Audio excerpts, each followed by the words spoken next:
Supreme Black Podcast. This is your host, D Rose. Now, as I'm recording this video, we have now officially made it to Election Day. The positive sides of that, I'm so sick of getting spam emails, robot calls, text messages, everything. So we finally made it to the day. A lot of mixed emotions. You've seen anything from terrible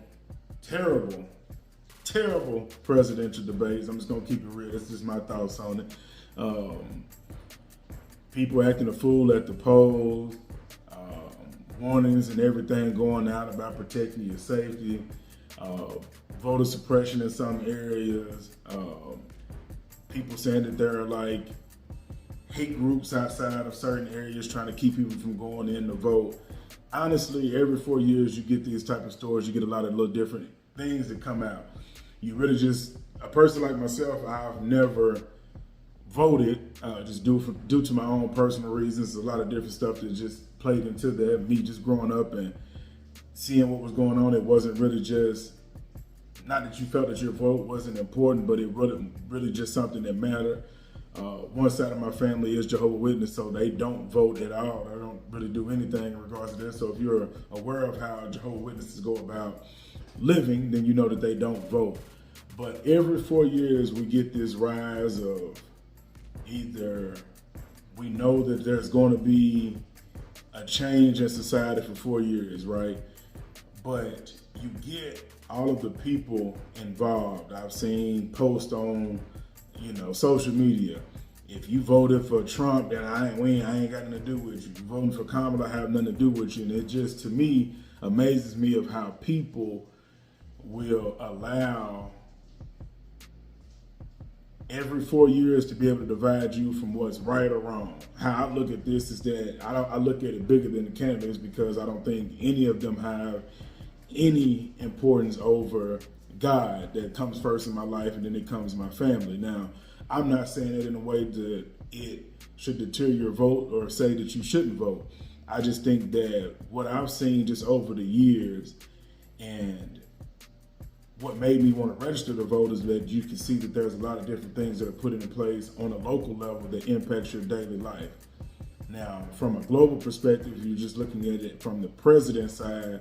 This is probably the most ignorance that I've seen. And maybe it could be because I wasn't really on social media, so I didn't really get the whole, what the presidential elections was going about. When we started the podcast a few years ago, that's when I actually created my own personal page and got involved with what was going on social media. And I will say that this is probably the biggest, it made it feel like WWE. And then as I was looking at the candidates, to be honest with you, I didn't get anything from them that just made me say that we were putting ourselves in a better position. Just truthfully, I didn't hear anything from Trump that just swayed me. I didn't really hear anything from Kamala. I think both of them took an entertainment approach, and I was actually looking and wanting to see of which candidate would come with actual policies and things that they were willing to change, and not just stuff because they were put on the spot or pandering to the crowd that they was in front of. What are some of the things that are tangible that we could actually measure and see, okay, from this particular date that you come into office and this elected time when you're going to be done, we will see something drastically different. I'm a middle-aged man, no kids. So a lot of the policies and things that I'm going to be voting for, looking for, is what's going to benefit me and mine moving forward, right?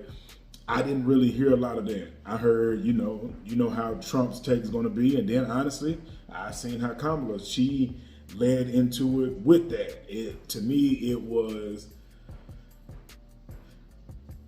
probably one of the worst presidential elections, and it wasn't a debate, it was only one. It was just a bunch of snippets and a bunch of advertisement that caters to their crowd.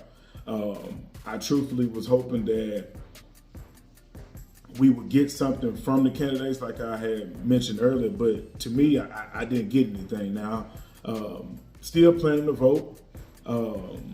Haven't made it to the polls. It's kind of raining. I don't know what it's like in your city. But don't let that be the reason that stops you from getting into it. And then for the people that do not vote, I find it difficult No, I don't find it difficult. I think people feel that if you don't vote, then you don't have a voice and you don't have a say-so on what's going on and you shouldn't complain, which could be true. But again, like I was saying, I've never voted for my own personal reasons, but then also how I was raised, they've never voted, so it wasn't a conversation in our house.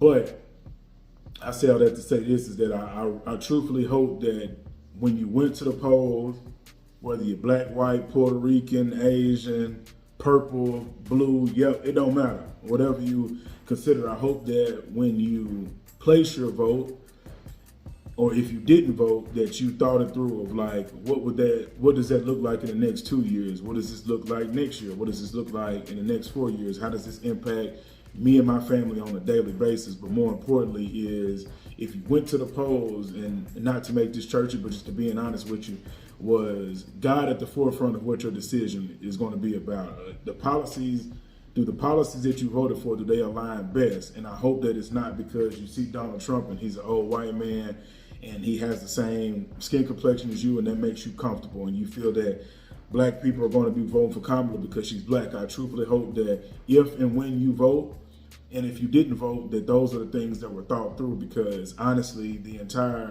election and process was to entertain you.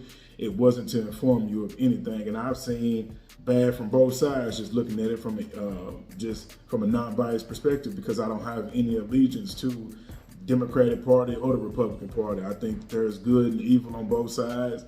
And honestly, I wouldn't be foolish enough to be one of the people to say the lesser of the two evils. If you know that that's an evil system, then my honest opinion would be is look to see how could there be other ways that could impact it, or find you a team, get with you some people to actually say, let's override the system that they have in place, because we feel as if that we've come down to a point that the bare minimum is that you're voting for the lesser evil. That's not something or a part of society that I want to be in. To be honest with you, when I hear people say it, and I've foolishly said it myself, it's like lesser of two evils. But when you think about that and you just really look into it, is that really doing any justice, because you're still voting for an evil? You feel what I'm saying? And then, it's a lot that comes with it. But at the end of the day, I would still like to take some time out to salute those grassroots organizations that are doing things on a daily, regardless of if a Democrat gets in the House or a Republican gets in the House. What you do at home starts first. What you do with your family goes next, and how you impact your community is how everything becomes widespread.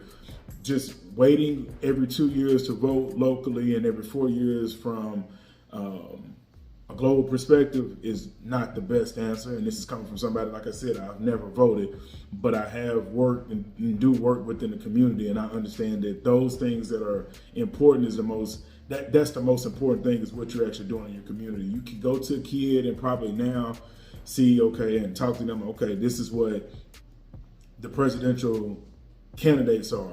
They're not going to know that. But if they're a part of a Big Brother or Big Sister program and they're working with adults that they consider as role models, they're going to remember that more than November 5th when they announce, well, it won't be announced today, but you get what I'm going, that Kamala Harris and Joe Biden was, not Joe Biden, and Donald Trump was going against each other. They're going to remember Jane or John or whoever, Marcus, they're going to all remember who was actually in the communities actually working with them. And you would just only hope that as they get older and can establish their voice, they either continue to carry that baton or they're able to impact people around them that's in a positive space. But that's just my thoughts, man. I just want to know, for the people and the supporters of for the content that I put out, what's your thoughts? Are you voting or are you not voting? Leave your thoughts below. What was your reasoning? If you want to share, what was your reasoning behind picking the candidate that you chose? And if you didn't vote, what was your thought process on not doing it? Do you think your vote doesn't matter?